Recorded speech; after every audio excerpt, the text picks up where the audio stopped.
Introducing Recyclico, making lithium-ion last forever. Recyclico's patented recycling process achieves up to 100% recovery of battery metals from lithium-ion batteries for electric vehicles, including cobalt, lithium, nickel, manganese, and aluminum. Recyclico Battery Materials Incorporated trades on the TSX Venture AMY, on the OTCQB AMYZF, and Frankfurt 2AM. For more information, visit recyclico.com or phone us at 778-574-4444. Recyclico, making lithium-ion last forever. You're listening to HowStreet.com radio, available online at TalkDigitalNetwork.com. Welcome to HowStreet.com radio, the online source for market opinions. Here is Jim Goddard. My guest is market historian Bob Hoye. He's the chief investment strategist for chartsandmarkets.com. He's speaking to us from Vancouver. Welcome back to the show, Bob. Yeah, Jim, good to be with you and with our listeners. And I'm looking out over a gray seascape here. It's sort of heavy green trees on the verge, and then a little bit of ocean, and then Vancouver Island, and all with cloud cover. So it's a dull day. Do you have any snow left from the storm a week and a half ago? No, it's all gone except for where somebody plowed it up and built humps, but it's all gone. Yes, Vancouver Snow Removal Service is called RAIN. Yes. Bob, some of the headlines that caught your attention today. The first one, housing demand vaporized as rates hit 7%. Oh, yeah. And some people had mortgages maybe at 2.5% or 3%, and they didn't lock them in. And then suddenly, bang, it goes up. I can remember England 30 years ago or something like that. Their mortgage rates went up and down with market rates. And when the market rates went up, the real estate suffered. So, no, it's also it's a sign of extreme violence in the financial markets to have rates increase so quickly.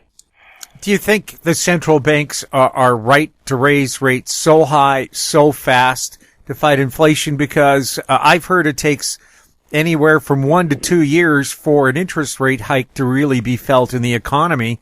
So 2 years from now, they really will have kicked us in the goolies, as we say in the soccer business. That's standard thinking, yeah. Jim.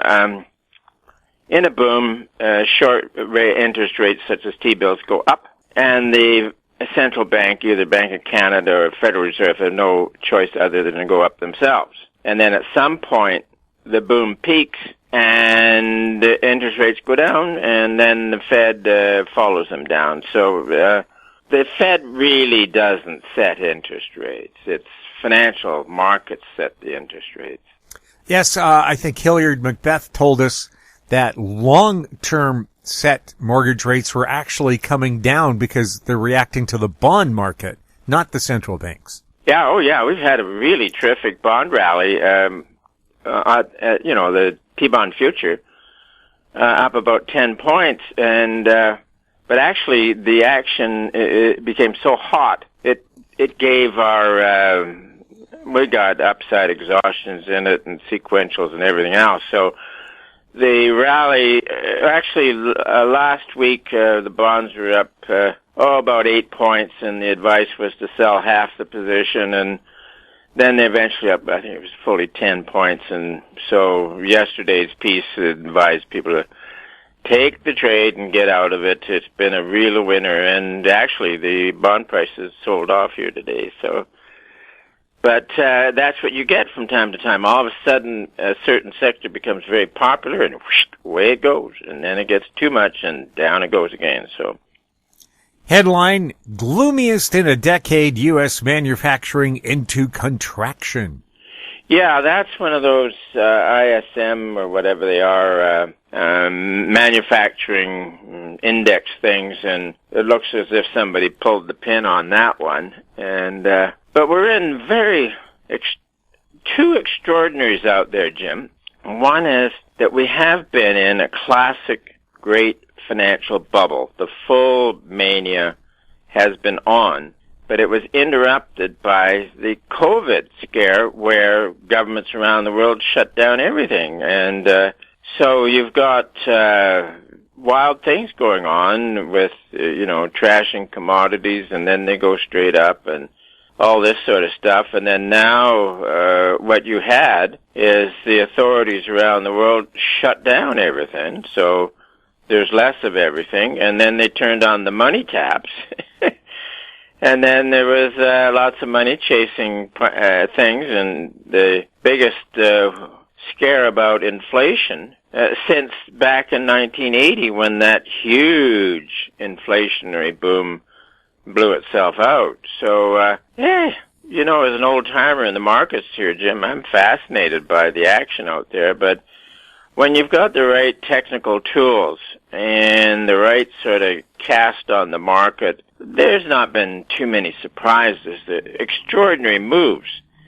But this is where technical analysis comes in so good, and you can determine extremely oversold positions or extremely overbought. Ideal for nimble traders, but for investors, very difficult. So, but yeah, U.S. manufacturing into now a contraction.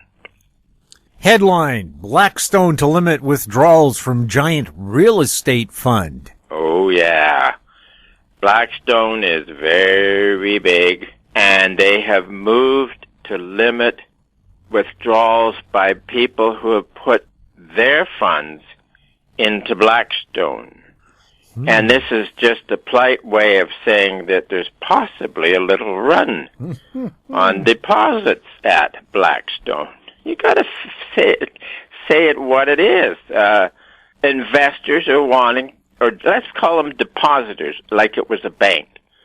Depositors are wanting to get their money out. And with fractional reserve banking, the money is always laid out somewhere else, so they have trouble getting it back. And this one, Jim, is a really classic sign of the early stages of a serious financial contraction. Yep, when they start measuring out, slowing the payment of, or payments out to depositors, that's a very bad sign. Should we be worried about our bank deposits in regular banks? No, yeah. The big banks in Canada are really quite strong, and I wouldn't worry about that. I might worry about deposits at savings and loan societies or whatever. So if you had a chartered bank, you're okay. Yeah. Well, up to $100,000 okay so far. Yeah. Well, in the 1930s, the bust, the U.S. banking system was crazy with independent banks all over the country, and they didn't have huge banks with branches all over the country. So they were banks were failing in the U.S. in the 1930s, hundreds, tens, thousands of banks in a couple of years. In Canada, you had the 4 or 5 main huge banks, and you didn't have the same situation. They remained solvent. Maybe they shut down branches in communities in the prairies that had a terrible bust, but you didn't have the same problem in Canada. You've got a much more sound banking system. We'll have more with Bob Hoye right after this.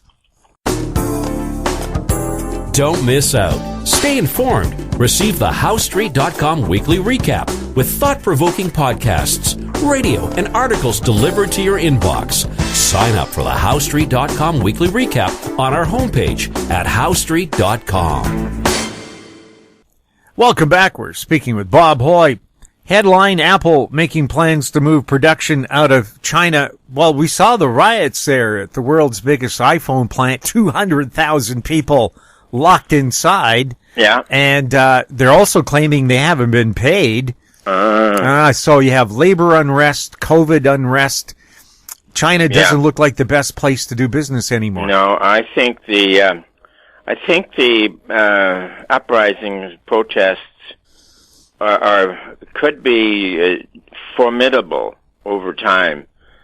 You've got the condition whereby the prosperity is in the southern comes from the southern provinces, which were highly influenced, of course, by Hong Kong and Taiwan. And then you got the communist government up north in Peking, and hey, they let the party roll because they're probably all putting money in their own pockets anyways. But when the bust comes, and it's underway in China, you're going to run into a situation where Peking will be demanding money, and the southern provinces are going to say, stiff you. And so I think this is going to happen. There will be a popular uprising in China that will be successful. It'll be like it reminds of the popular uprising in late 1989 when East Germans tore down the Berlin Wall. I mean, that was really something. So, and it could get even more exciting as the economy gets worse.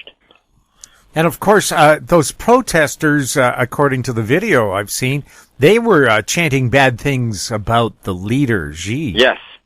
So it wasn't just, they're not happy. Mm-hmm. A billion unhappy people can't be a nice thing to govern pleasantly. Yeah. And we might add, though, that 1.2 billion Chinese can't all be Wong. Some of them might be Wu. They could be. Yep. Headline, China's safest credit in worst sell-off since 2017. Yep, that's saying that their investment-grade credits are in a disaster. And that also is part of a post-bubble contraction. Yeah. Headline, investors yank money from commercial property funds. Is it because of all those? In the States, from the Wall Street Journal. And people are starting to take their money out of, as it says, in this case, commercial property funds. And then you've got the headline that we did earlier where Blackstone was limiting withdrawals from their giant real estate funds. So, Jim, this is classic post-bubble stuff where people start scrambling for liquidity and they're just, the problem with, say, Blackstone or these investors yank money from commercial property funds. Where do they get the cash to give to their investors? So they have to start rationing it out and hopefully hope that things get offside and that let's call them again, depositors stop wanting to get their money out. But when you're in a contraction, cash, liquidity becomes more important than the previously highly speculated items. So, again, this is not new. You can find it, at least I've found it in the literature going way back, whether it was, let me see, what was, I think in the 1616 crash, that was one of the cases. There was you had in London the merchant banks, and they suffered, but also there was a major broker, and before they were in trouble, and this was later, because it was the Bank of England, so it must have been the early 1700s, and before the bank could move, the very premier broker in London had failed. The money just goes, just like that, so... Well, we have all these empty office towers because a lot of people still didn't return from work at home. And people who have gone back to the office have told me they're working with a bunch of strangers. In 2.5 years, there's been staff turnover, and they expect to see all their former business buddies, and they've moved on to other jobs or retired or, in some cases, died. Well, I saw a TV clip of people protesting in, or maybe it was Toronto, and they had placards up, and it was something to do with having to go into work. Yes. and they wanted to do their work from remote, which was all right during COVID, but there's very few people, I think, have got unless they're, running their own show, that I don't think you get the discipline that you get when you're in an actual office environment. I don't know. It's been many, many decades since I worked in an office environment. Well, when you stop commuting and work from home and then start to commute again, you realize how much of your day is wasted in traffic. Oh, yeah. Yep. That was the thing about working at home. I've been working at home since 1980. And all you do is get up and put your comfy clothes on and get in your office and you're at work. Yeah, Bob, traffic's a little worse than it was in 1980. Yes. Yeah, just a little. So.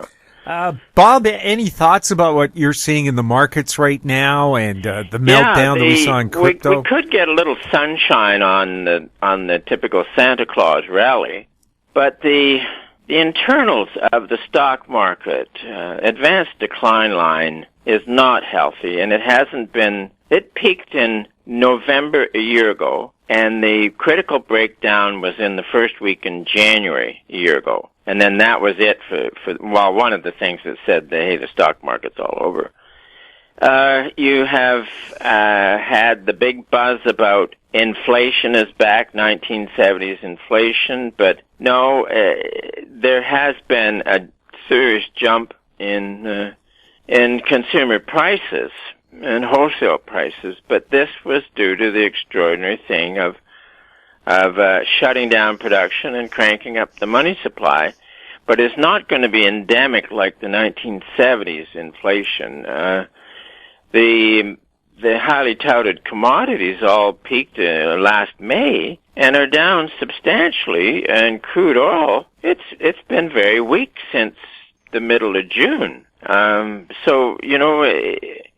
yes, there is still inflation of items that you want to buy and take home and consume, but the real underlying part isn't there. And so like the big inflation that peaked in 1980, directly related to that huge boom in commodity prices, and then the commodity prices rolled over and down they went, and the rate of inflation came down quite a bit. So then this is what you have now, is that the boom in commodities that you might have had as the bubble concluded was made a whole lot worse by all the COVID stuff. So we've been through pretty extraordinary times. But I think we're on a recession, a global recession, and there will soon be plenty of supply of everything. And the problem is that when you have an inflationary boom, it's hardship because there's not enough things around. And then when you get into the bust afterwards, people have discovered to find it's hardship with plenty of stuff around. So it's unfortunate. I think it'll happen again. And so there'll be weakness in home prices. I did an article, a thorough article this week on real estate, covering residential prices and farmland prices, because I could get a pretty long history on that. And in England and in the United States and in Canada. And one of the things that was amazing is in Ontario, province of, the rise in farmland values was way more than in the States. And of course, Bill Gates is buying up all the farmland and stuff like that. But it has been a very dynamic boom in residential and in agricultural land, and I think it has done its best. And as this article pointed out, the next direction is likely to be south, and quite severe. It seems strange to be able to say that, but when you've got previous examples like after 1929, and you got the numbers on farmland values and stuff like that, and then also I've got the numbers on farmland values in England from the bubble of 1873. And, here, I got it right in front of me here. Yeah, farm sale prices, 1859 to 1914. So it peak was in the 1873 bubble was at 55 off the chart, and that depression ended in 1895, and the value of farmland was down to 20. So it went from 55 to 20 in 20 plus years. So, one has to be wary of major changes in these financial markets. Bob, thank you so much for chatting with us. Jim, good to be with you, and looking forward to next week. My guest has been market historian Bob Hoye. He's the chief investment strategist for chartsandmarkets.com. If you have any questions for Bob, you can send them to info@housestreet.com. Our YouTube channel is Talk Digital Network. Find us on Twitter @HoweStreet. We're also on Facebook. I'm Jim Goddard. Thank you for listening. Comments made on HoweStreet.com radio are an expression of opinion only and should not be construed in any matter whatsoever as recommendations to buy or sell any financial instrument at any time. Available online at TalkDigitalNetwork.com. HoweStreet.com radio is a production of Howe Street Media Incorporated.